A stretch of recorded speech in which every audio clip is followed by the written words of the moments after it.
We never found out why her name is Beatrice. I didn't like that. Hey, I know what we're gonna analyze. The episodes in season 5. Hope it brings you laughter. This is Afterferb. I said this before, and I'll say it again, repeatedly, many times, over and over and over and over again. I think about you every day. I awake to the very thought of you on my pillow. Thoughts of you fill both my hours and my dreams. Oh, hey guys, didn't see you there. I was just running my lines for my Lord Ramblington audition, but I guess I can take a break to record Afterferb if you're available.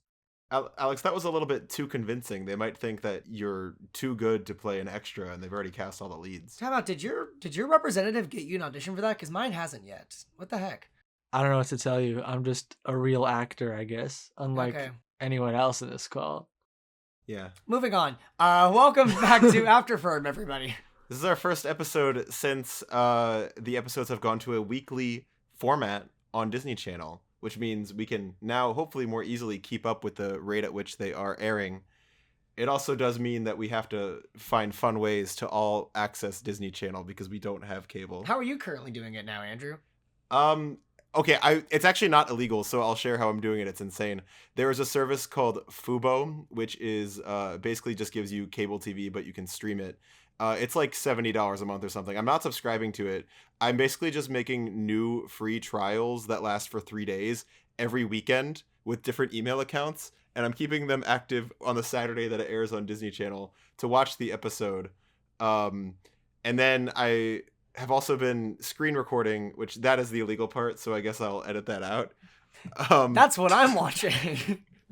But yeah, we don't have traditional. I don't know if you have traditional cable over there in Canada, Alex. How are you watching these episodes?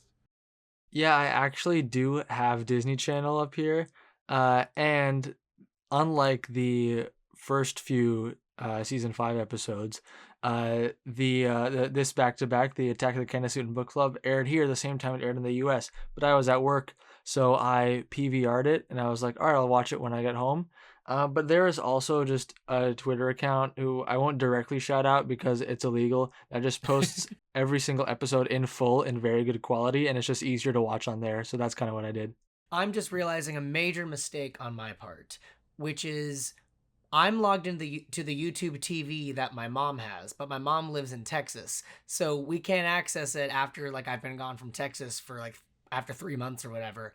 But my mom was here last weekend. Oh, we could have logged into YouTube TV and recorded the episodes from there. You know, this would be a great time if we actually had sponsors on this podcast to plug a VPN brand, because then we could be like, do you want to tune into your parents' cable subscription? Well, I use NordVPN. Pay us money, NordVPN. Also, shout out my mom for having YouTube TV if you want to fly out here again. So Zach's mom's login information. Everybody get ready to write this down. No, please don't do that.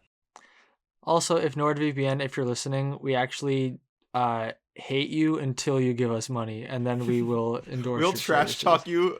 This is now a ransom note. We will talk terrible about your VPN service until you pay us. We've been talking about illegality and ransom notes. This episode's off to a terrible start. Let's get to Book Flub. I think it's great, actually. I think this is a great start. This was one of my favorite episodes this entire season. Really tip my cap to the writers who wrote this one.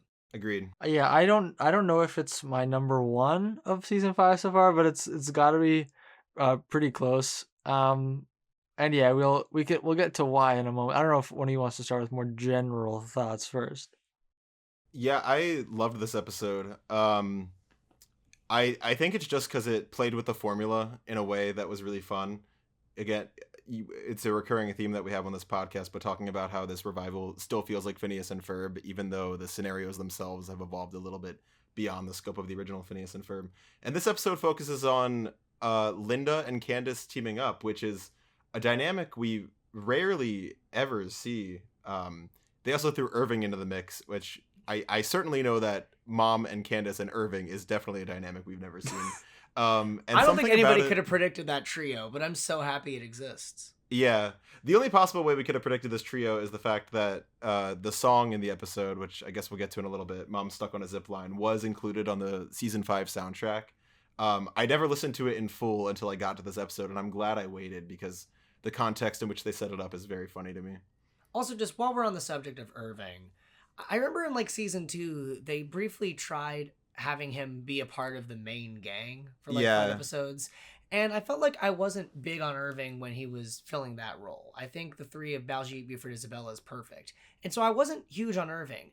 But seeing him in these later episodes where he's just kind of appears very sporadically and not really being invited to be part of the gang, but just being there and getting roped in, I think that works perfectly for his character. And I'm happy that we got that version of him this season rather than them just trying to slide him into a regular episode as part of the Backyard Gang. I felt the same way because I agree. I feel like him being part of the main gang is not necessary, but as a recurring character, he works well. In the words of Julia, when we watched this episode, Irving is perfect when you just need a little freak to show up. I think I want to talk about Irving a little bit more later because my thoughts on Irving historically have been, lukewarm, I guess you could say. I think part of the reason Irving works really well in this episode is because the show introduced one of the least likable characters in history, that being Samantha Sweetwater, the mother of everyone's favorite fireside girl, Addison. So we know and have known pretty much nothing about any of the parents of any of the Fireside Girls except for Stacy's mom / Ginger's mom. Thank you. Up until now, and of course Isabella's parents. It's a big mom episode. Yeah. This is a really big mom I was talking episode. about my mom earlier. Whoa. And that was probably intentional. So today we meet Addison's mom. We run into her in the grocery store. I found it very funny that Linda's like, "Hi, Addison," and Addison says hi and then immediately runs away. Okay, kids are like that though. I've been teaching at a summer camp and they literally are exactly like that. Mm-hmm. And I mean, she did run away to go play banana stacking with Phineas and Ferb. So okay, that was such a small moment, and it made me so happy. I don't know why. Because we always see Phineas and Ferb interacting with like Isabella, and then I feel like the Fireside Girls, they're very frequently part of Phineas and Ferb's big ideas, but only when Isabella is there. But the fact that Addison would still be happy to see them and help them out in the absence of Isabella, I'm like, yeah, that makes complete sense. And it's so small, but just the moment where she's helping them, I thought was so cute. I loved it. Also, speaking of Fireside Girls, Alex, you mentioned that Samantha Sweetwater is a very unlikable character. Yes. I have a theory as to why she is so mean towards Linda in particular. And my theory is that if you remember from Fireside Girl Jamboree, Candace breaks the record for most number of patches in a day with 49, previously beating the record of 6 patches in a day held by Addison Sweetwater. Oh. And Addison goes like, "Oh man." So my guess is that Samantha has a grudge against Linda for allowing her 15-year-old daughter to enroll in the Fireside Girls and beat her own daughter's record. And that's why she's mean to Linda. That's a good theory. I don't think so. I think Samantha's that way to everyone. Okay, thanks, Alex. I don't know. No, yeah. She definitely does just have like general sass vibes. I think it made sense for them to write in like a new mom character to fill this role, because we see a lot of the other moms at the end of the episode, and I feel like they didn't necessarily want any of them to be quite as antagonistic as Samantha ends up being. Mm-hmm. That's what I like. And honestly, at the beginning, I was kind of like, "Oh, she's all right. Maybe this is just her like weird kind of passive aggressive way of encouraging Linda to read." But as soon as it is the like, you have 16 items in the 15 item checkout lane, it's like, you know what, Zach, maybe that actually does give some more credence to your theory, because there's no reason for her to call Linda out on the extra item in the lane if she doesn't have a very particular grudge against Linda specifically. What I like about that moment though is the cashier at the grocery store is also really indignant against Linda. He's like equally invested. He's like, "What's your deal, lady?" While still on the topic of Samantha, I do think it's very funny, the character design, both for Samantha and for Addison, because I think in this episode, it's like they were trying to show what Addison looks like when she's not actively engaged with the Fireside Girls. And literally all she did was remove the Fireside beret. The rest of her outfit is identical. And Samantha herself looks like if you showed somebody a picture of Addison wearing a Fireside Girl uniform and said, "Draw what the mom of this character would look like." Like, it's still down to the red headband. Yeah. There was something I noticed in Summer Blockbuster, that the Fireside Girls still were wearing their Fireside uniforms while in school. And it seemed like an oversight at the time, but now I feel like they're kind of just leaning into the fact that it's silly that these characters only have one outfit. I think the only time that we ever see the Fireside Girls not in their Fireside Girls outfit is Act Your Age. That's true. They gave them all unique designs for that. Can you imagine if they were all teenagers and still wearing Wearing the the fireside Fireside girl Girl outfits? uniform. Yeah. I think that was, well, in Act Your Age, they had, that was like the fan artist they brought in to make the teenage design. So they probably were. Oh, Ashley Simpson. Yeah. Yeah. Shout out Ashley Simpson. On the topic of Act Your Age, because this is probably going to come up a handful of times in this episode of Afterferb, the car salesman in this episode and the actual car dealership is from Act Your Age when Doof was having his midlife crisis. Yep, and it was about to go out of business. It was just about to. He was an interesting substitute for the farmer and wife, because the writers could have taken the easy route and been like, I can't believe you had a guacamole festival without a guacamole. Like, I like this better. No, I do like this festival. Better. I think the writers showed good restraint of pulling a deep cut character versus just doing the easy choice with the farmer and wife. I love the farmer and wife, but like using them in moderation, I think makes them effective. Also, Phineas and Ferb's big idea in this was a wacky whaley inflatable flailing arm tube man, so it's perfect for a car sale. Yeah, it goes hand in hand with the car sale. Yeah. So all right, it's time I think now to get to the crux of the episode a little bit, because I think what really puts this episode over the top is the gag of Candace completely neglecting to bust Phineas and Ferb the entire time because she's focused in on Linda. So this whole arc kind of opens with Linda being like, I'm excited to spend the whole day with you, Candace. And Candace is being like, yeah, we're spending the whole day doing exactly what I say. And the bit is kind of introduced with Linda being like, it sounds like someone's building something in our backyard. And Candace is like, Mom, focus on the task at hand. And I love the shot so much of Candace and Linda driving away, Perry immediately like zooming out through the sky and the inflatable man goes up all within the span of like 4 seconds. I'm like, that is perfect. That is this show exactly. But I feel like this is maybe one of the best Candace character episodes of all time. Great. Agreed. You know, because you kind of have this like, okay, what is it that Candace actually wants? You know, it's not really so much to bust Phineas and Ferb as it is like, number one, validation from Mom, which she thinks she will get by like helping Mom, helping Mom bust someone, and then she'll be like, I love you, Candace, you're my favorite child, here, have 10 pies or whatever.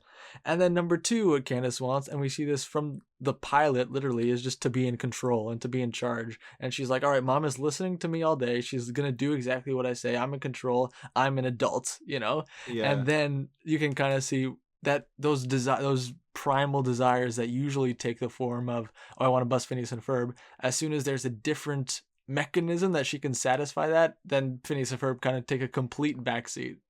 Yeah, and I think she also just has like a sense for justice. Like it's something that they kind of alluded to in the Meep episode, but it's like Candace didn't become invested in this until she saw how Samantha was treating Linda, and then she was like, oh, let's completely fuck her up. Once again, planting the seeds for Act Your Age. Yeah, what did she become? She became a lawyer? An attorney, yeah. Or they cut away to her at law school. Yeah. Legally Blonde moment. No, and I completely agree with you, Alex. Like the fact that she has the 6 eyes, despite what the last one ended up being. Like Candace is so determined and so good at pursuing her goals. Literally, in the absence of the mysterious force, she's a completely capable and competent person, and I love that this episode kind of shines on that. I also feel like this season people are taking Candace more, I don't want to say more seriously, but I think they're being more sympathetic to her, because keep in mind, this is the second episode this season where someone has had third episode this season where someone has had a Candace-like experience, because you had the doctor, and then you had Isabella, and now you have Linda. All going but. Yeah, but. and so I think Candace is also learning like, hey, I'm not alone. This happens to other people as well, and I think she definitely seems happier than she did in the previous season. Yeah. I know, like, the mysterious force obviously prevents Candace from ever busting Phineas and Ferb, but I would like for there to be some kind of avenue, kind of similar to this setup, where Candace, either by herself or with someone else, does successfully bust someone else, because that wouldn't, destroy the inner logic of the show, and to give Candace just that huge victory where she could Doesn't she do that in Meet Me in St. Louis with the dude at Susie's birthday party? Kind of, but like, who cares? Like like one with actual stakes. Yeah, like one like this, where it's like if they had actually succeeded, and then you get this great, like, I don't know, mother-daughter moment where Candace is like, yeah, I did it, I busted, that type of thing. I did like that there was a moment in this episode, regardless of the outcome of their plan, Linda takes a moment to like commend Candace for being so good. She's like, I'm really proud of you for this, Candace. And there's been a couple moments like that this season where I just, they're being a little bit more tender and sympathetic toward her, and it's really nice to see. Yeah, this episode was really wholesome. And also, it just feels like Linda wanting to bust someone. I'm surprised that it took them that long to do an episode like this. Yeah. But it was so well worth the wait. Well, they sort of imply concept. on a couple other occasions throughout Phineas and Ferb that like Candace and Linda are pretty similar. I know in like Quantum Boogaloo, when it's 20 years in the future and Candace is the mom and her daughter Amanda is like the hyperactive one, it sort of suggests the parallel that like this is probably what Linda was like as a teenager. So it makes sense that they would both get sucked into this sense for justice, sense for busting. Yeah, this was a really good mother-daughter episode. Does Linda have siblings? That's a good question. Wait, does she? I don't think she Not does. that we've seen, unless I'm forgetting some obscure like family reunion episode or something. I know Lawrence has a sibling. Yeah, we met the British cousins. I think Linda's an only child. Oh well. Anyway, whatever. Who cares? All right, let's talk a little bit about the seesaw. Because once again, love this gag. I loved the seesaw. That's the best gag so in the much. episode. Because I want to walk because the order that they present the seesaws in, I like when they kind of because we've talked a bit about the rule of threes, and Phineas and Ferb just loves to play with the rule of threes. Because what you'd probably expect is that it starts with the two kids on the seesaw, Irving and Addison, then escalates to like Addison and Candace, and then Irving and Samantha Sweetwater, right? And we do end with Irving and Samantha Sweetwater, but we start with Candace and Addison on the seesaw, which is already so absurd from the beginning. The fact that Candace is just looking on her phone completely bored. It's like, how did you end up here? How did you end up on the seesaw? I kind of interpreted it as she was like tasked with babysitting her or something. Yeah, that's probably maybe babysitting and the way she's got a cool story Addison, but then it makes the very genuine cool story Addison from Irving to Addison much funnier, especially because what Addison is explaining to Irving is not cool at all. It is my archery class got rescheduled for this Thursday, and Irving is like, "Wow, that's amazing. That's so interesting." See, this is why Irving was the perfect character to bring in for this episode. Like for the humor to land, they needed somebody who would be like actually completely enthusiastic about that, and it would make sense with their character. I also I have a slightly different take on the comedy comes in threes thought that Alex had. I just want to drop real quick. Yeah. So I do agree, and like this is like studied, like historically comedy comes in threes. But I've always liked it a little more when comedy comes in fours, which is because you expect the three and then the fourth one hits you over the head. And because you don't expect it. The reason why I bring that up is because technically they've done the seesaw gag 4 times this season. Because there was a gag with Baljeet and Buford and Baljeet and the plants. So from the perspective of someone who is binging the show, I thought that Candace and Addison and then Addison and Irving was completing comedy comes in threes. I was not expecting the fourth one of Samantha and Irving at the end, and because I wasn't expecting it, it made me laugh so hard. Very well executed gag throughout the episode, and very subtle running gag throughout the season as a whole. Yeah, if you think comedy comes in fours, just wait till we see the fifth one. That'll really knock you over the head. The thing is, if a fifth gag like that appeared throughout the season, I'm not gonna lie, it would make me laugh. I like how Alex's take is, I like the rule of threes, and Zach is like, give me as many as you want. Yeah. No, I think 4 is the perfect number because everyone knows comedies comes in threes. Anyway, fantastic seesaw gag. I kind of want to talk about Irving a little bit because we touched on Irving. This was a genuine jump scare for me. I was not expecting to see Irving show up in this episode. It's his first speaking appearance of the season. It is. So in the past, I've been kind of like, I'm not so big on Irving. I kind of get it now. It really worked for me. And it worked for me because when I don't like Irving is when he's obsessed with Phineas and Ferb. Which is most of the time. So so this season, the first time we saw him in that little like acknowledge my existence booth, it's Candace who like acknowledges his existence. And once again in Irving's next appearance, which is this episode, he's once again hanging out with Candace. So we have yet to see Irving with the kids, with the gang. which is I like because I don't really like Irving in that dynamic where he's like, Phineas and Ferb are so cool, you're amazing. It's like, okay, Irving, kind of shut up, please. But hanging out with Candace, I'm like, this is actually, kind of fun. Irving, you're on the team, and he's enthusiastic, he's genuine. He rips off his normal cartoon clothes, and he's got the camo ready to go underneath. For the camo underneath. Yeah, I know. I'm like, Yeah. okay. I'm starting to get on the Irving train a little bit. Yeah, it was a really good use of his character. And they also did it they didn't remove his I'm obsessed with Phineas and Ferb roots, because he has that moment where he's showing Candace the scrapbook, which he still carries around. Mhm. But like the reason he's here specifically, I guess, is because of his links to like surveillance and just being good at like monitoring situations. Wait, is that why he joins Alka years down the line? Probably. He's Oh, got a great eye for detail. That's gotta be it. Yeah. Yeah, and then Irving and Candace sing a lovely duet. Yeah. Okay. So The song slaps. I know we've touched upon just as a whole here on Afterferb. There's a lot of good songs in season 5, but like there's maybe perhaps been a lack of ones that feel like just like truly those like random hyper context specific Phineas and Ferb songs that like stick with you Like years later. There's a platypus controlling me, or like squirrels in my pants. And I feel like this was kind of the first moment of the season where we got that. Like, Yeah. it's so silly, it's so context specific that Linda's dangling from a zip line that Candace and Irving are holding, and they start rapping about it. And I don't know, I feel like the silliness and the campiness of it has the potential to fall flat, but something about it just worked so well for me. I think this one's gonna be remembered. I really loved it. Loved that little Fresh Prince of Bel-Air nod with Like, I pulled up to the cab. I Or, forget like, what the exact. She just looked at. Yeah, I don't know what it was. Yeah, I know what you're talking kinda about. liked that. This was a hoot and a half. Also, speaking of just real quick songs on Phineas and Ferb, shout out to I forget this listener's name, but one of our listeners did do a mashup of Stabby Barf Pain, Ferb Latin, and the Doc Doc McStuffins theme McStuffins. song, like we talked Yeah. about 2 episodes ago. So thank you. So cursed. Yes, that was Da Demigod 69. Yeah. No, it's great. It's exactly I've what we listened to it wanted. like 10 times. on Okay, my so the commute. next challenge is, can you make a mashup of Mom Stuck on a Zip Line and the Fresh Prince of Bel-Air theme song? We're gonna get that within a week. Yeah, yes, she just wanted to look at a book but had a shady motivation. Someone get a hook, she's in a tricky situation. Yeah, I'm completely on board. I agree with you entirely.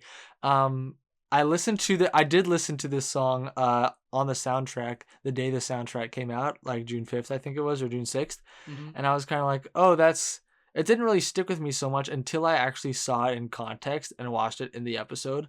Yeah. Because on the soundtrack itself, you can't just really get a sense of how random it is.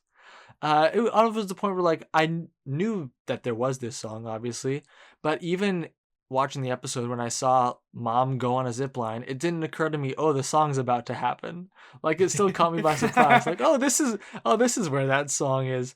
And that it comes right after Candace being like, step 4, improvise, and then she takes that to mean, all right, we're gonna freestyle rap now, me and Irving.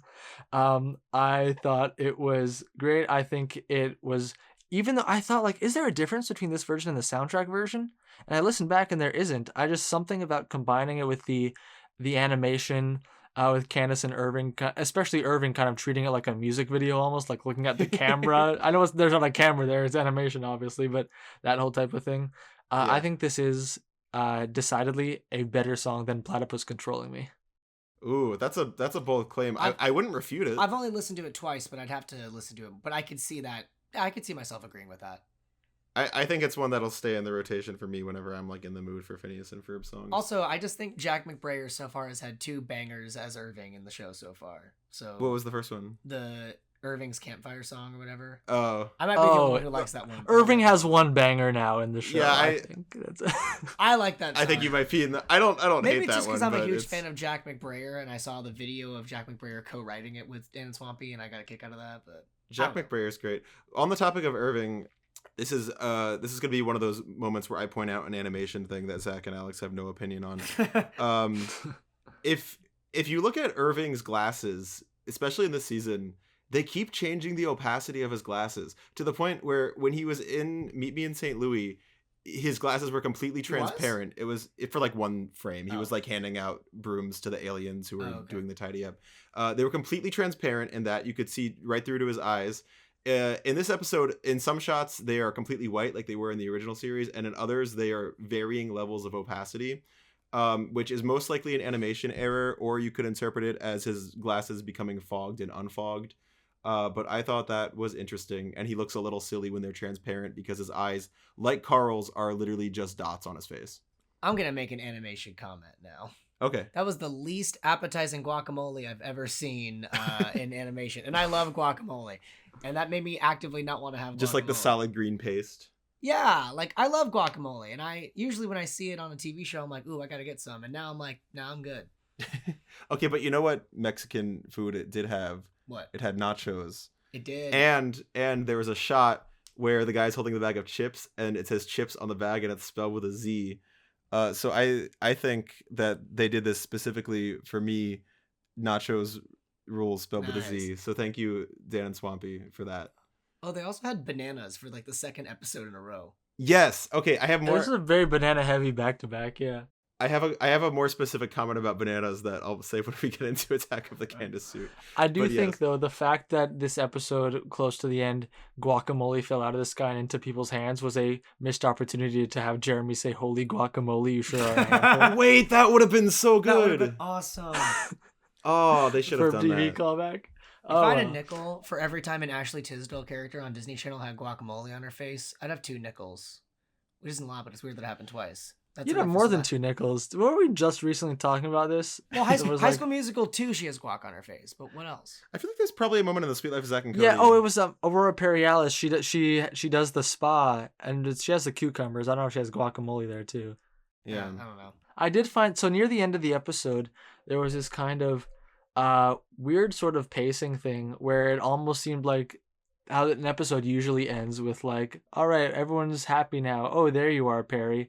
Yeah. And meanwhile, we have to. All right, time to actually go resolve the main story. It was interesting. I know I kind of understand why they did it, but it kind of threw me off for a second. Like, oh, the episode's not done. Right? Okay, it's not done. I noticed to Zach when that moment happened, like I was expecting the guitar Damn. sting like right after the Perry Yeah. chatter. It was definitely framed that way.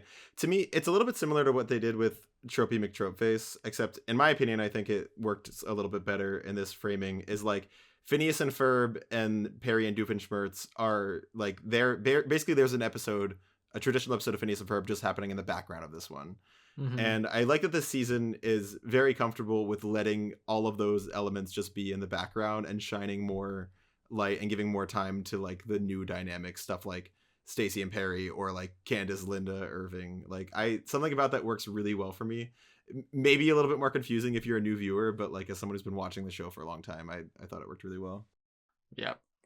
Yeah, and then we have Candace and Linda as they sneak into the movie theater. Irving hits the lights, and then we get to see everyone who's in the book club. So we got Linda, Vivian, Biffany, that's Buford's mom's name, right? I Yeah. don't remember anyone else's. Baljeet's mom, Jeremy's mom, Addison's mom, and Charlene Doofenshmirtz. There she is, everyone. Yay, finally! She says not a word. Zach and I both got our wish because we had Charlene and Dr. Hirano simultaneously.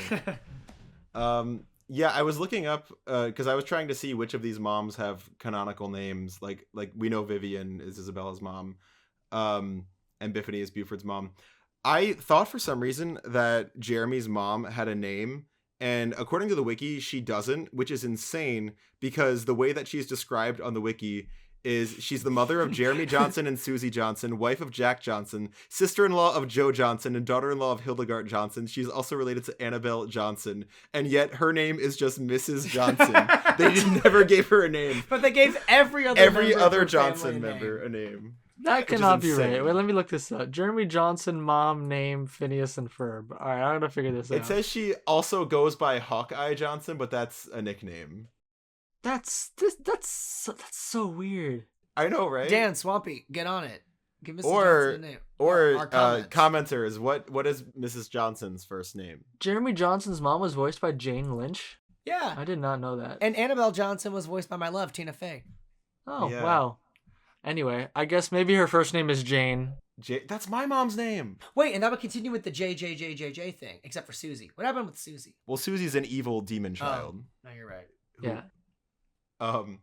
Also, just because we have not mentioned her, and I know we're gonna wrap up on this episode soon, but Real quick, great voiceover performance from Anna Faris. I'm a fan of her. Oh, yeah, and yeah. She did a great job. I'm surprised it took us this long to name drop her. I have a fun anecdote about Anna Faris and why she may have been called in to do this episode. Shoot. So about 2 years ago, I went to a race that Swampy did at the Irwindale Speedway in California. I think this was some sort of like charity event. It was a bunch of celebrities. The most famous of which definitely was Anna Faris. The other celebrities were like Swampy, and there were some like local TV people there.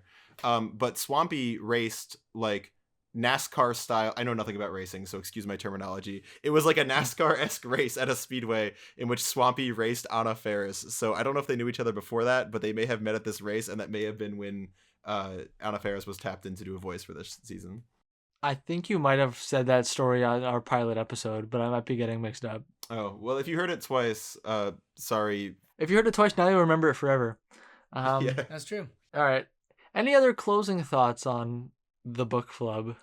Candace's outfit is giving across the second dimension, and I'm wondering if this kind of spun off a parallel universe where she did get into all this, because that outfit is very similar to second dimension Candace. When did she become suddenly fashionable?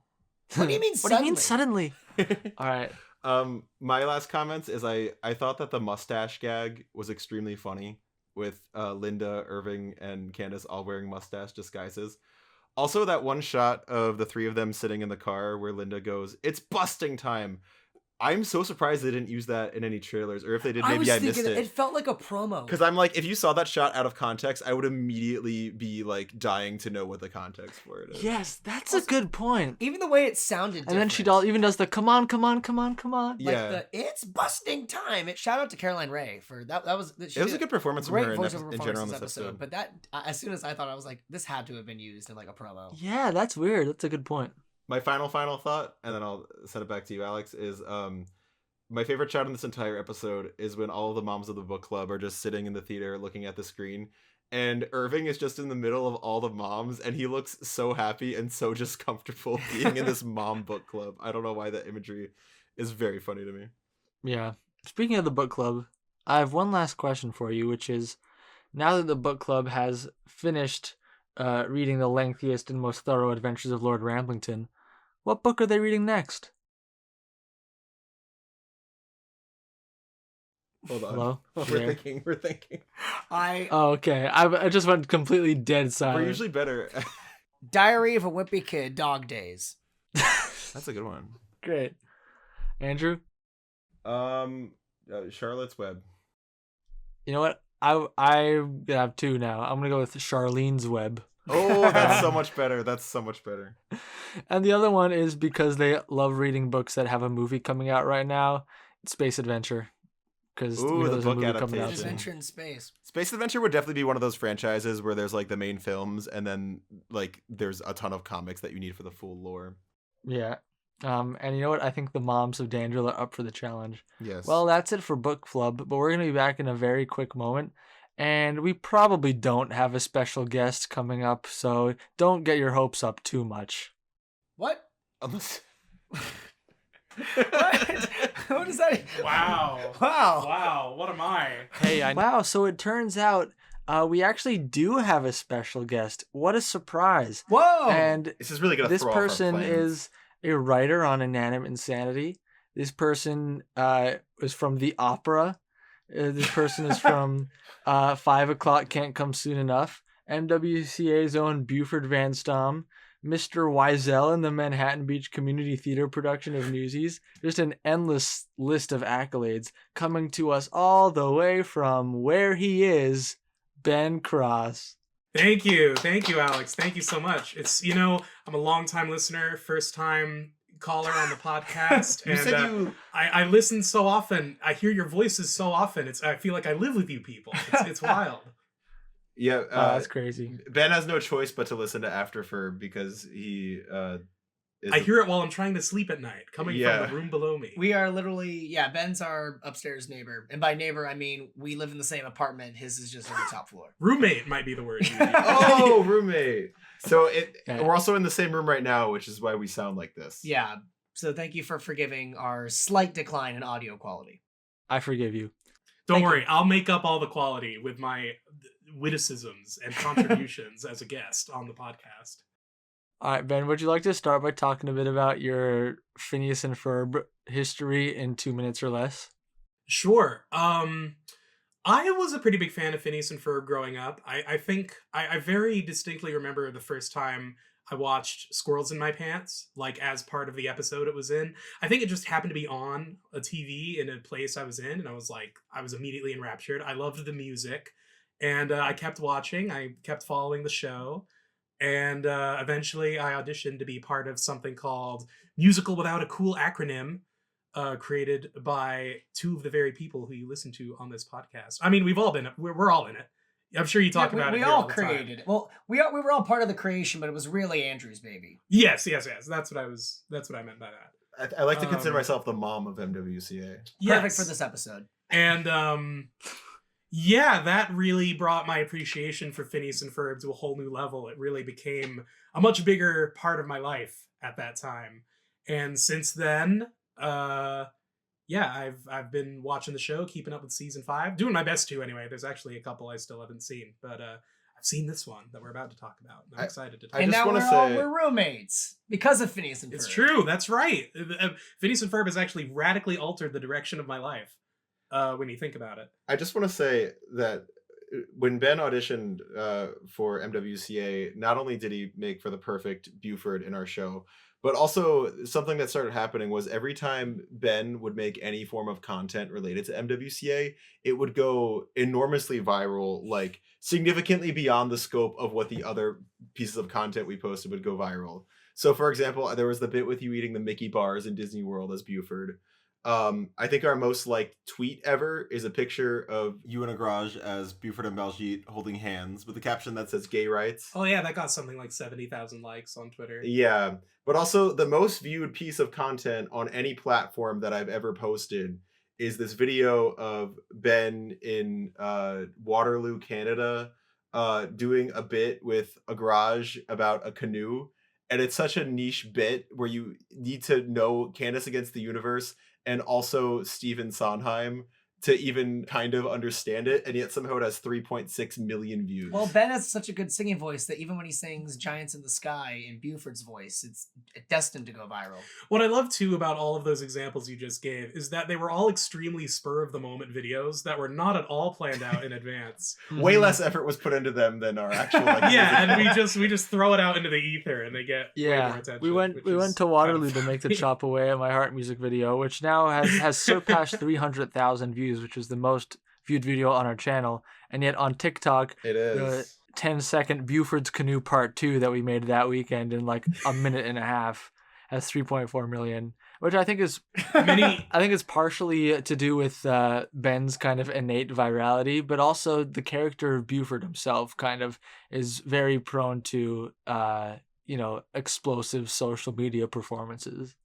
But also, Ben's the perfect person to talk to about the character of Buford, which is why this is such a great episode to have him on for. Yes. Arguably, the first Candace Suit episode would have been better for Buford representation, but Buford makes a solid showing in this episode as well. Mm-hmm. Y'all asked me which of these two episodes I wanted to cover between Book Flub and Attack of the Candace Suit. And it was genuinely a very difficult decision because I liked both episodes a lot. And I think what made me decide on Attack of the Candace Suit is that Book Flub feels like the kind of story that is a natural extension of the premise of Phineas and Ferb. Like you hear the premise and you think like, duh, it's amazing they haven't done it before. Whereas Attack of the Candace Suit is very much not that. It's very much a story that comes entirely out of left field. You're not expecting it. It's deeply weird. And that's, I think, what I like about it. I like that Phineas and Ferb is not afraid to just do this really weird stuff and trust that its audience that it's built up over the years will vibe with it and go for it. And we do, inevitably, invariably, for the most part. Another quick story, though, just piggybacking off of what you said about this episode being super weird. Somehow, in the 25 years that she's known me, my mom has never watched Phineas and Ferb. Oh, yeah. And she's visiting last weekend, as I mentioned, And Andrew and Ben are like, oh yeah, we're watching this episode for the podcast. And I'm like brushing my teeth or something. And Mom was like, oh, I'll sit down and watch. This was her... I think I can confidently say this is the Oh worst my possible God. first episode to show people who have never seen I think like Phineas the and first Ferb. scene she saw was like Jeremy being vored by the Candace suit. Yes.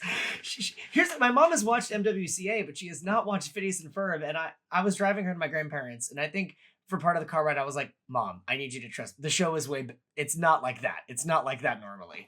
It's a shame that we don't have her on as a guest, because I would genuinely be curious to hear what her impression of the show is overall, based on only having seen part of Attack of the Kids. Yeah, don't worry. The show's not like that normally. Jeremy normally sounds completely different. He normally has... Before we get into the meat of the episode itself, a couple other things I want to say about this episode as it's paired with Book Flub. Just the two episodes together. Mm-hmm. You hinted at this earlier, Andrew, and I'm glad you didn't go more in depth yet.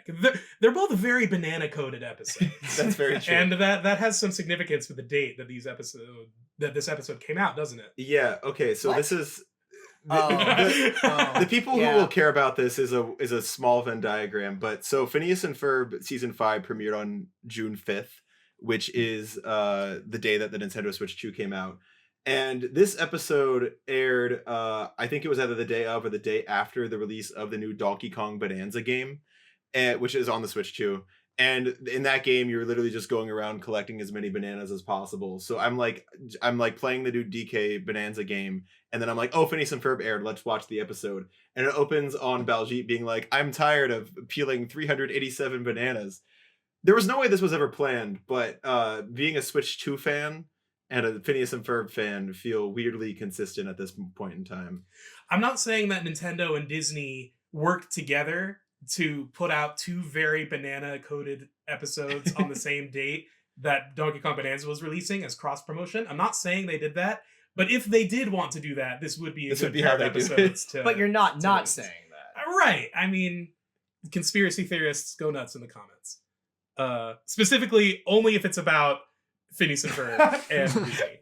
Yeah. Or Samantha Sweet, or no, Jeremy's mom. That was the one. The other thing I'll say that I noticed as a connection between these two episodes is they both reminded me a little bit of Jordan Peele's Nope.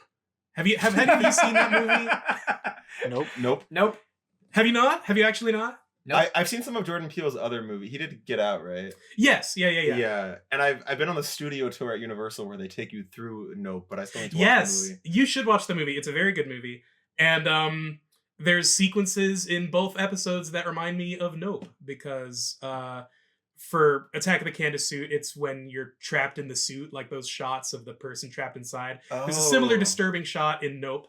And for Book Flub, the like air, what do they call those things? Hot air balloon. The inflatable Wacky thing. Whaley inflatable flailing arm tube man. Yeah, the Wacky Whaling. You just have that inflatable- off the dome? Yes. Those inflatable tube men play a crucial plot point in Jordan Peele's Nope. So it's interesting that these two episodes would be paired together. Now that you mention it, when the slushy dog manager like yells out to Jeremy in this episode, where he's like, "Why do I have to do this?" He said it's because Jordan called out sick, or like Jordan is overheated. Oh, really? Does he say Jordan? Yeah. I didn't remember The that reason name. I know this is because I tried to look up if there ever was a slushy dog like employee character named Jordan. There hasn't been. Now, I'm not saying that Disney teamed up with Jordan Peele to cross-promote their material, but if they did, this would be a great pair of episodes. to do that. Conspiracy theory sound off. Yes. So we find out Jordan is not only overheated, he actually is in the hospital with heat stroke, presumably from dancing outside in a hot dog suit all day, which is why Jeremy is doing a double shift. One thing I found very funny about this scene, I don't know if you noticed this, because I only noticed this my second time watching. Jeremy has that boombox next to him that he's dancing along to, and he's exhausted. And then when Jeremy stops dancing, the music immediately stops, and he doesn't touch the boombox. The music just stops right away. And then he says, I need to rethink my career trajectory, which kind of puts this whole slushy dog job into different terms. Like, it's not just this like high school summer job or something, but he was actually considering pursuing this somehow like as a career. And only now is he thinking like, this might not be the best path for me. Yeah. Well, I mean, presumably this is his second summer in a row working at Slushy Dog, right? Yeah. Hold on a second. If I'm remembering correctly, in Summer Belongs to You, Candace kind of draws attention to the fact that Jeremy's a whole year older than him, and that like he'll be applying for colleges. Is this the summer after Jeremy's graduated high school? Yep. Sure is. Oh, interesting. Oh, so maybe he's about to go to college, or he's taking a gap year or something. Yeah. Good for him. Tri-State State or Danville U? What are we thinking? I will say this is the most we've seen Jeremy. It's true. It's kind of one of his bigger roles so far in season 5. I think he has a lot to do and say. He's part of the gang when they're all like hunting for I really the liked suit. it. I thought it was great. I love to see more involvement from him and a really good performance from. It's David Ergo Jr., right? Yeah. I don't know why they Not officially keep confirmed, not but crediting him. yeah, it is. I wonder if he's now has more Jeremy words than Ferb words after this episode. Should we recount? Oh, I need to find that commenter that did the math for us and shout them out. Future Andrew here. Yes, shout out to Landar XT on YouTube. Yes, please tell us if Jeremy now has more lines. Count again. More words. More than words, Ferb. more words. I will say, this is the first time that Jeremy showed up this season where he started talking and I didn't immediately go like, that's not what he sounds. I think I'm used to it at this point. He's doing a good job. No, I agree. Like the very first time I heard Jeremy speak in season 5, I was a little bit taken aback. It made me raise my eyebrow a little bit. But this episode, it felt totally natural. I don't know why. That's weird. I kind of go the opposite way. Like I felt pretty normal about it right off the bat until this episode where Jeremy is like panicked and screaming a bit, because that's such a non-Jeremy thing to do.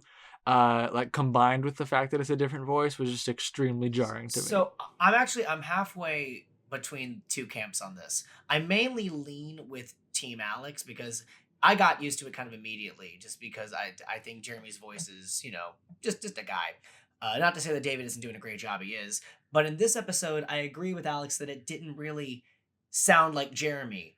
That being said, it didn't really bother me because, like I've said, we've never really heard Jeremy panicked and Jeremy freaking out. So it's not like that's a sound that we're used to. What if this version of Jeremy is just inside a Jeremy suit and the original Jeremy is just underneath? Yo, if we get a Mitchell Musso cameo later in this He's just inside. Jeremy suit. Maybe that's why they haven't revealed the voice actor yet. that could be it. The last thing I'll say about these 2 episodes as a pair, this is the last thing I'll say about Book Flub, is that they definitely had to be in this order, where Attack of the Candace suit was first and Book Flub was second. Because at the very beginning of this episode, Linda has one of the coldest lines I've ever heard from her, which is, I'm going to be inside if you need me. And I mean this as nicely as possible. Please don't need me. I don't think she even says please. I think she just goes, don't need me. And I'm like, dang, that is cold. So it's good that happened before the episode where she and Candace spend a day together. It's bonding. cold, but also like valid. No, it is. It's funny. I like the line. I just remember thinking to myself, dang, really not, Candace really not getting the validation today. Yeah. Which leads into her arc for the episode. Yes. One of the things I really loved about this episode was that they introduced those kind of small-ish but still notable character stakes for Candace, right? Because obviously what the episode is really about is this completely horrifying rubber monster eating people. Like that's what we're remembering and what we're watching. But the fact they throw it's relatively small at the beginning. Candace has this whole, my life is terrible, no one in the world has it worse than me. And then this kind of Frankenstein-esque reveal at the end where Buford is deciphering how the Candace suit is like, wow, Candace, your life was amazing and I just wanted friends and love. And it's kind of like one of those Candace's life isn't too bad after all kind of arcs, which I'll be honest, I was not expecting the episode to take that kind of route. And I was like, wow, that's a very satisfying payoff. Well done. No, I 100% agree. I was very impressed that in a relatively short amount of time, they're able to set up this little mini arc for Candace in this episode. And I think it's very smart. I think it makes the entire episode feel justified. It doesn't feel like it's just doing a horror movie parody for the sake of doing it. It is telling a story specific to its characters, which I always appreciate. Can I offer my very hot take about this episode? You may. I wasn't that sold on it. Mm. Here's my stance. Listen. Negative Zach. This is the first time Zach has like been on the lower end of positive. Yes. I've been waiting for negative Zach. So let me just explain why. Can I just say I think the episode is serviceable. I think it does an okay So job. the idea of watching the Candace suit like eat Ferb and you'll be like, this is serviceable. Well, let me explain. So, in my opinion, I just don't like the pacing of this episode because this feels like a 30 minutes episode or like a two-parter that they condensed into one part. And so as a result, the emotional beats don't really land that hard with me. Like Candace being inside the Candace suit and then getting out of the Candace suit is resolved in about 2 minutes.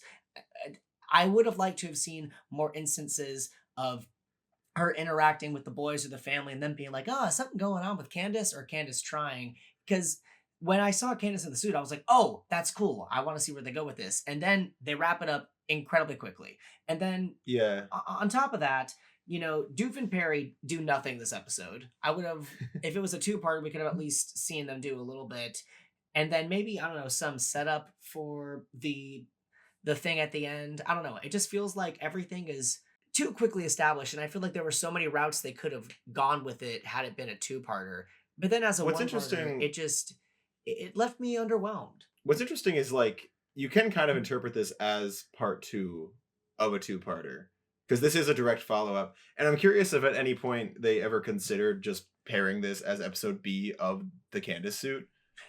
No, I agree, but the issue is that, you know, it has that title that's like Attack of the Candace Suit, which is very Night of the Living Pharmacist esque, but then they didn't really commit to it being they committed to it being a horror episode, but once again, there's not much you can do in 11 minutes. Yeah. And I would have liked to have seen this be a two-parter, because then also I think it would have been a big Candace episode to have had that emotional arc, because that emotional arc, it only kind of landed with me. I'm really glad you brought up pacing, Zach, because I think if there is one, I think that is a very valid criticism of this episode, because it is an extremely ambitious episode. The amount of stuff that it needs to do, it does need to completely eliminate Perry from the equation. Like Perry shows up for one gag, which is a funny gag of like, It's a very you're just going to funny, enter normally today. Lazy Lair entrance. Yeah. An email. And then he is never brought up again. There's not even a "Where's Perry" button at the end of it, because that's just not what we're doing today. Yeah. That's not what we're gonna do today. You're right, because the amount of beats that this story needs in order to tell the story it's trying to tell, there's so much that every moment only gets a little bit of time. There's not much breathing room in this episode. And I think that is true. And to Andrew's point, even then, like, they're being as efficient in the storytelling as possible. They did set up the Candace suit in an earlier episode so that they wouldn't have to spend any time in this episode explaining where the Candace suit came from or why it exists. We already know that. Here's the thing. I think this episode is very efficient with its time. Yeah. But I could argue that for how ambitious it is and how emotional and how funny it could have been, it's too efficient with its time. Like, props for efficiency, props for trimming the fat, but like, for Attack of the Candace Suit, a sequel to an episode that I loved earlier, I wanted a little more fat. No, I agree with you. I think this story could have worked if it was made longer. Yeah. I'm not upset at the product we got. I do Same. really like this episode. I just kind of wanted more. Yeah, I feel like the pacing worked for me. I do agree. It was the whole Candace being stuck in the suit was kind of quickly resolved in terms of the episode's raw amount of time, but it surprised me and it got a laugh out of me because I was expecting that to be resolved like that night, you know, and it jumps ahead immediately to like the next morning. Candace is still stuck in the suit. It's like did she sleep last night? Stuck inside the Candace suit. Like that was funny to me. Yeah. I feel like I side slightly closer with Alex on this. I think the criticisms that you guys have about the pacing is fair. What I thought was going to happen is the twist when they kind of defeat the Candace suit and then it cuts to, does the reveal that it's actually Candace inside and there's a music sting. I wanted the episode to end there. Like, I thought that would have been a fantastic ending of the episode, like another like to be continued thing. And they wouldn't necessarily have to continue it. They could just play it off as a joke. And then the next one would be like da da da for what today? Like where we ignore it, or do you want that to be followed up immediately? I don't know. Like, I think this episode could have gone for almost like a not completely canon silly ending with that moment, and then like you could have left it up to fans to interpret if the Candace we see in following episodes is just a Candace inside of a suit.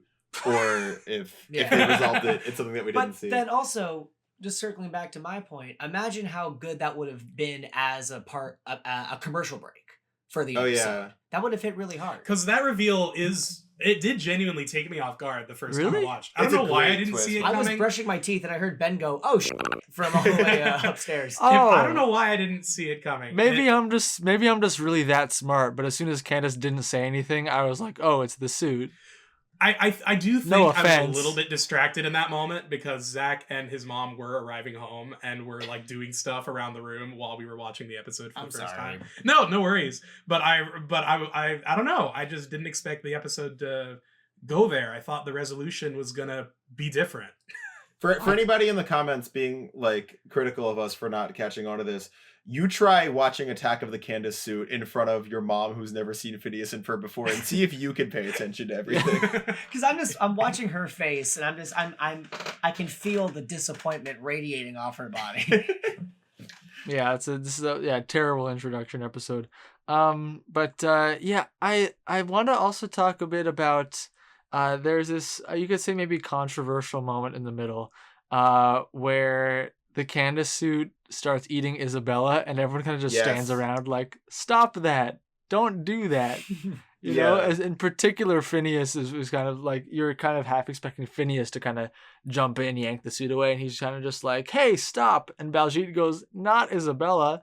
It's kind of like, do something, and then only Candace does. Yeah. So this episode, I think, it was not a Finbella episode, but it did kind of provoke the Finbella fans, and I know this because I talked to Cadence about it. They gave Phineas the line where he's like, get off of her, and then, like you said, Alex, just stands there and kind of lets it happen. Yeah. And then the other thing that provoked the Finbella fans was the end credit sequence, which I guess we'll get to a little bit later. But yeah, it was a strange moment. I'm not sure why it happened like that. As a non Finbella person, I guess is how I'll identify. Meaning that you don't like the ship or you're just not into it? I don't look at the show through that lens very often, unless that's the story they're presenting to me. Because when I watched the episode for the first time, that moment didn't even register to me at all. I did not notice that until you were talking about it. Until I saw in our Discord later that people were like, this was a moment I really didn't like in the episode. Did I think to myself, wait, what moment are they even talking about? Like, and you know, watching it a second time, I was looking for it. And what I think probably happened was they wrote in the script like 3 lines for people reacting to the suit attacking Isabella, right? Because Phineas says a thing, and then someone else says a thing. I think Baljeet says a thing. Yeah. They all have 3 lines in pretty quick succession. I think probably just in the storyboarding phase or somewhere along the line, like they just forgot to add that sense of urgency visually to what was happening. Right. Like, and the way it plays out in the episode is those 3 lines kind of happen while they're standing still and not taking any action. Yeah. Maybe they had to use more of the animation budget on animating the suit, which looks amazing. Oh, it looks so good. The fight sequences in this episode are surprisingly intense. Some of them. Yeah. Like they're grabbing at its throat and like strangling it. Like it's kind of disturbing. You had something to say, Zach? I was just gonna say I trust your opinion completely as someone who does literal like script writing and audio editing And storyboarding. Do you do storyboarding?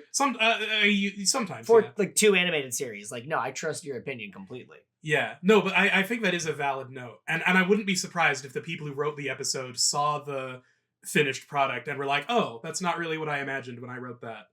I imagine that they might be starting to run into action as they were saying those lines, but they probably did not write in the script, Phineas says this line while standing inactive. It's probably just that they didn't specify an action for Phineas to take, so they didn't animate him taking any action. There you go. Yeah, I did in general. I really quite liked the whole gag of people cannot tell Candace apart from the Candace suit. That was a good gag. Especially, being like, I think the what really capped it off for me was when like things calmed down for a second and Phineas is going like, "All right, guys, there must be some way we can figure this out." And almost like your brain almost they pace it in such a way so that you forget for a second that they don't know which one is it which, and you think Phineas is about to chime in like as the voice of reason, like he often is, and he's like, "All right, guys, time to crack this code." But one thing about that sequence that I didn't notice till the second time I watched also was when Buford says like, "Oh, we could kiss both of them and figure out who's who or whatever," and Candace says no one's kissing anybody. The Candace suit also says no one's kissing anybody at the exact same time. Oh, that's funny. Oh, I didn't notice that. Yeah, they both. Yeah. Buford's a little freak. Well, what's funny too about that Buford line is Buford is also given the line moments later. I took note of this.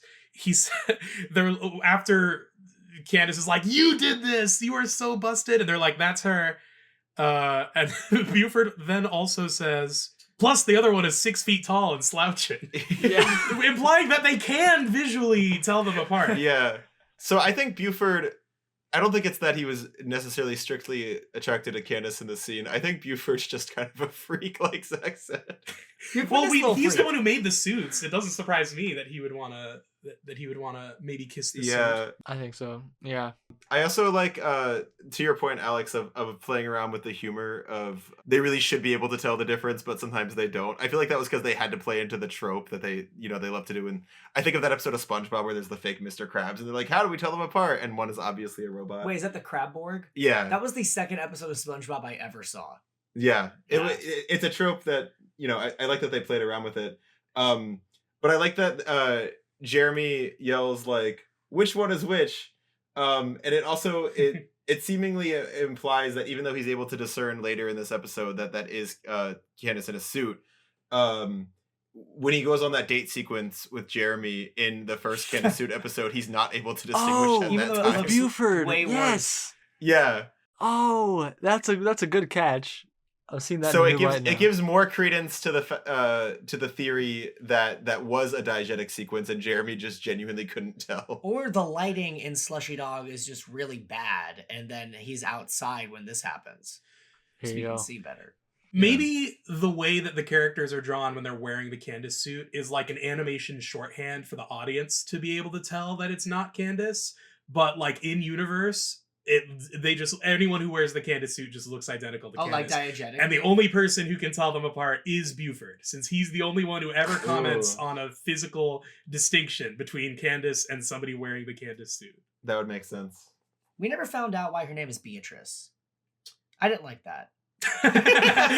Like too many loose threads in this episode. They need to make a third Candace suit episode. Speaking of tropes, like the which one do I shoot trope that you just mentioned.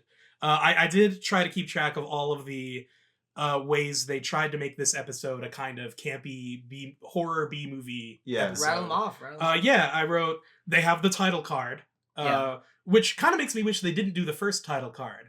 Like they do just at the very start of the episode, put the title there normally. Oh, yeah. I kind of wish they didn't do that. Yeah, I like if you're gonna have the title card gag, like save it for later.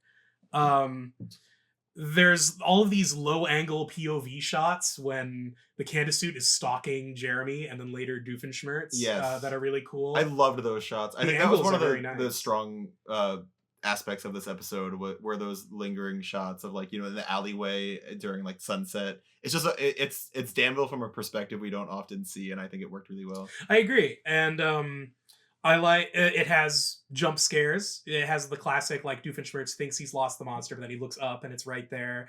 And it even does a fake out jump scare with Jeremy at Candace's door when he like presses his face up against the glass, like in a horror B movie flick. Like they'll do that where they play a dramatic music sting, even though it's someone we know and trust who's right there. Like it's just ramping up the tension. Which I said the fight sequences are kind of part of this trope. Like I said, they're surprisingly intense. The which one do I shoot trope, all the moonlit chases through the alleyways during the song sequence this episode.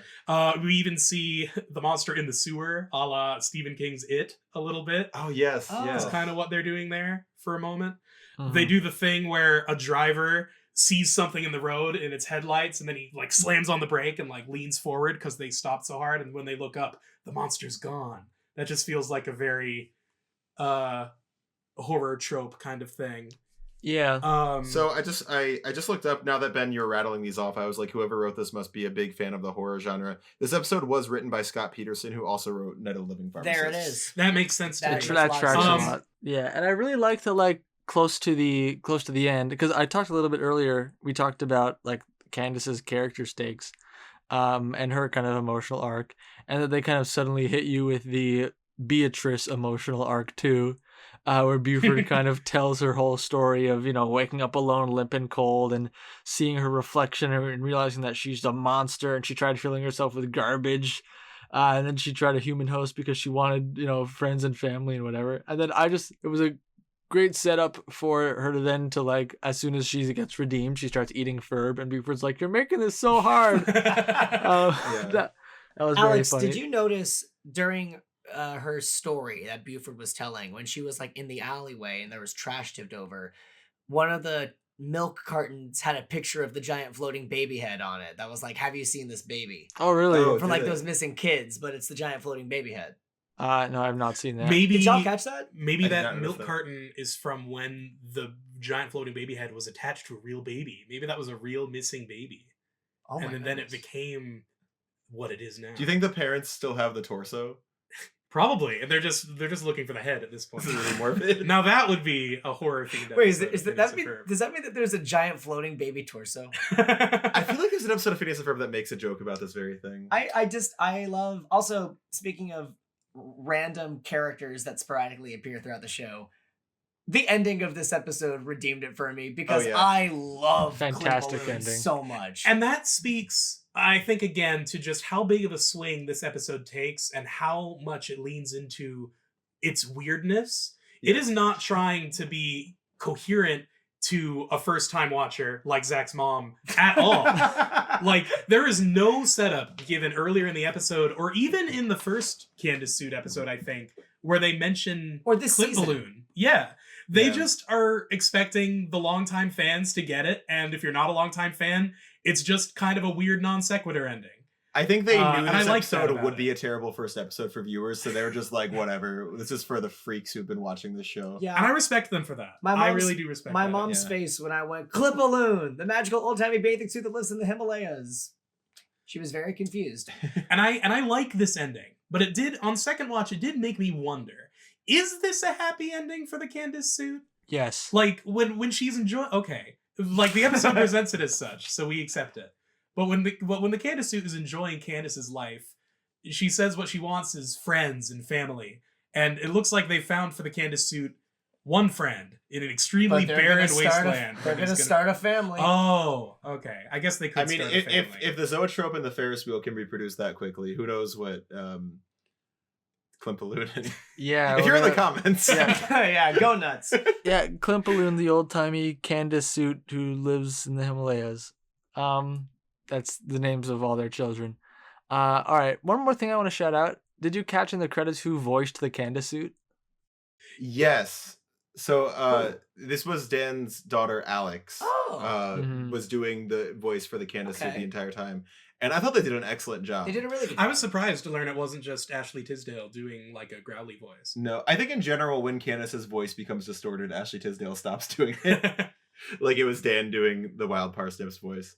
But it was a very prominent role in this episode, and I thought they did a great job. No, shout out. No, and I think all the emotional beats for the suit, like when you hear its story, like I think there's genuine pathos there. Like I feel for this suit, like It's all in that the intonation. just wanted to be accepted and looked at its own reflection and saw a monster. Like that's like that's a harrowing story. You feel for it. That's Well, that kind of- Frankenstein, baby. Frankenstein. So It is Frankenstein. That's true. Horror Yeah. trip, once again. And to your point earlier, Alex, about Buford, it's really nice to see him take such a tender tone towards Beatrice and be the one who's sympathetic.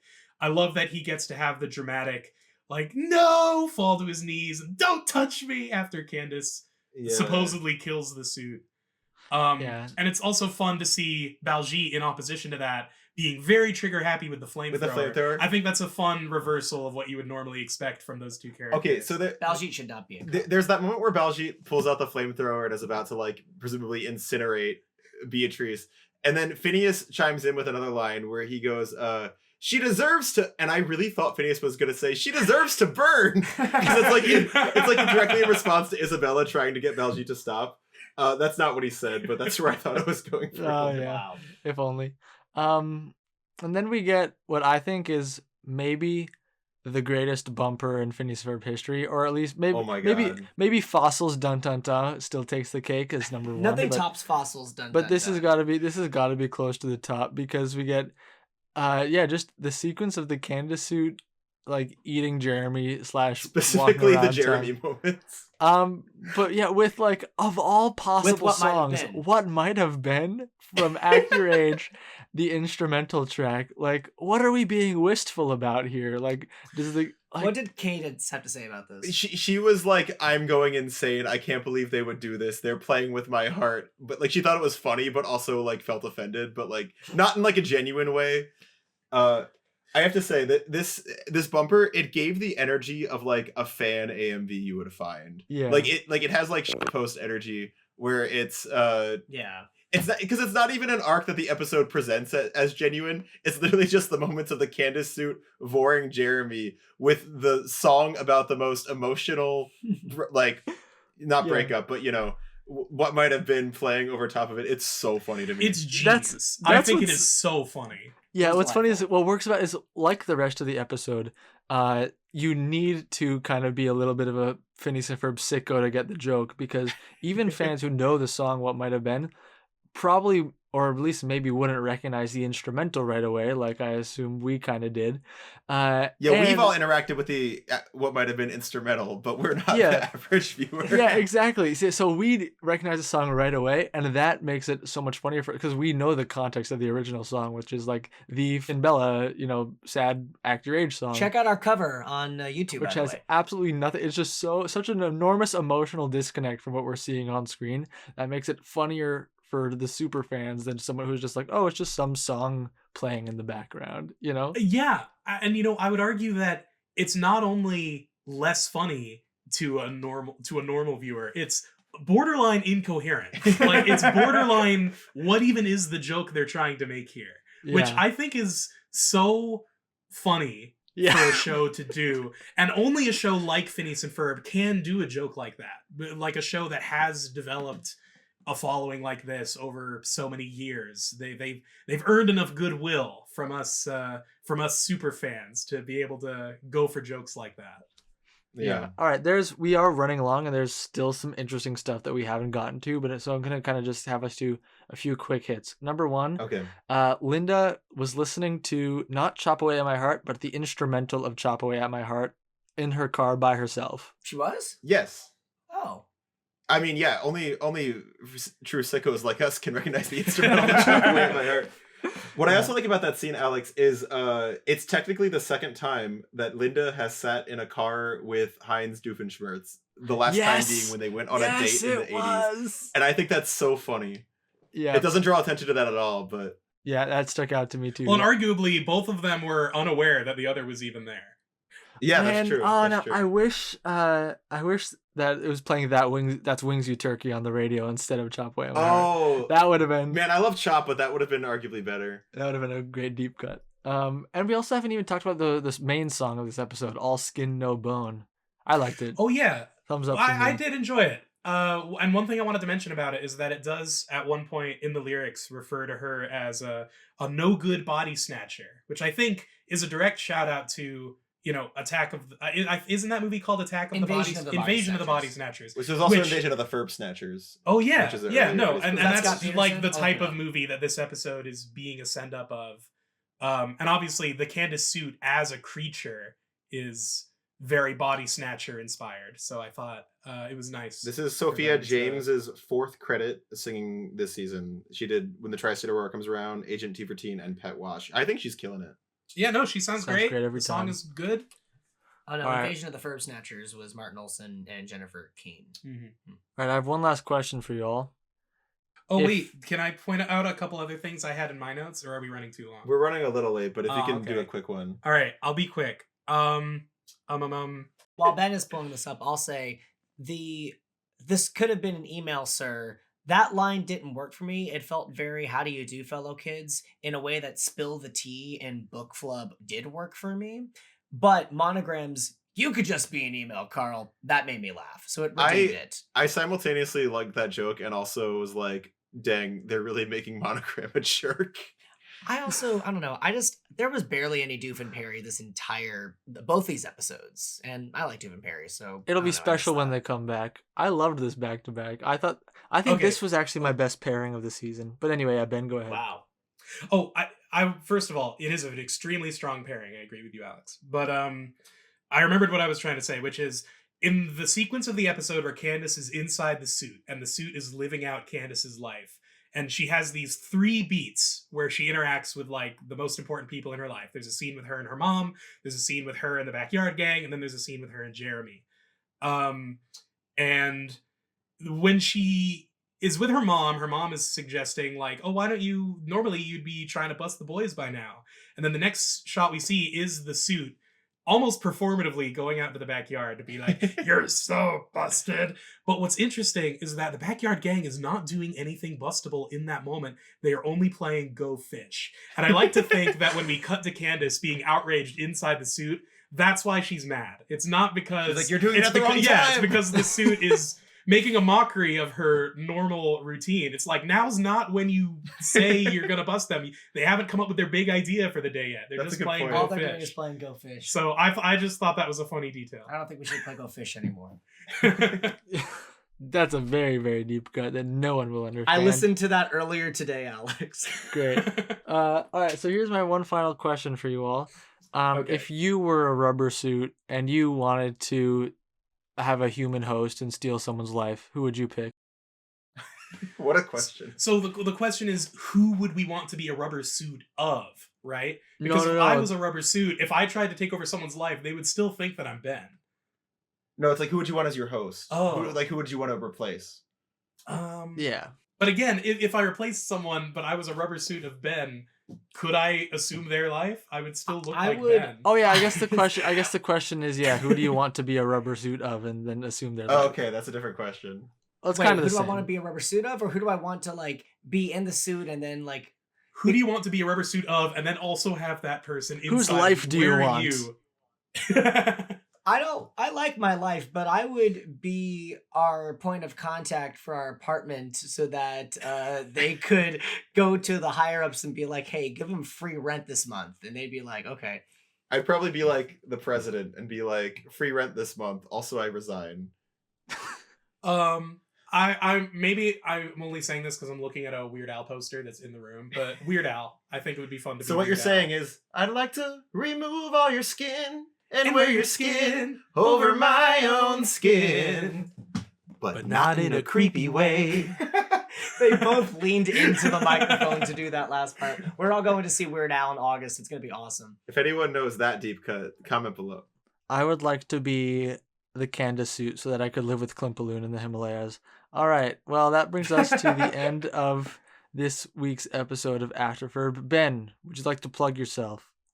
Yeah, if you want to hear me talk on a podcast about Phineas and Ferb, listen to Afterferb. I just did an episode with them. That's pretty good. Cool. You should check that out. You can also check out Inanimate Insanity on YouTube or Battle for Dream Island. Those are both animated YouTube shows that I work on. Check them out if you want to. Here on YouTube for free. Thanks for having me, gang. This was super fun. I felt like I could have talked about this episode for like another hour. Easy. You were a delightful guest, and you're a Yes. delightful roommate and a delightful friend. Oh, And thank we're you. Very happy that we met you through MWCA. Yeah, I'm really agree. grateful for Phineas and Ferb and for MWCA and for And Ending on a wholesome note. and as we say at the end of every episode, cloudy with a chance of mom stuck on a zip line. She's stuck on a zip line. Waka waka waka. I don't know the bit. Hey, I know what we're gonna analyze. The episodes in season 5. Hope it brings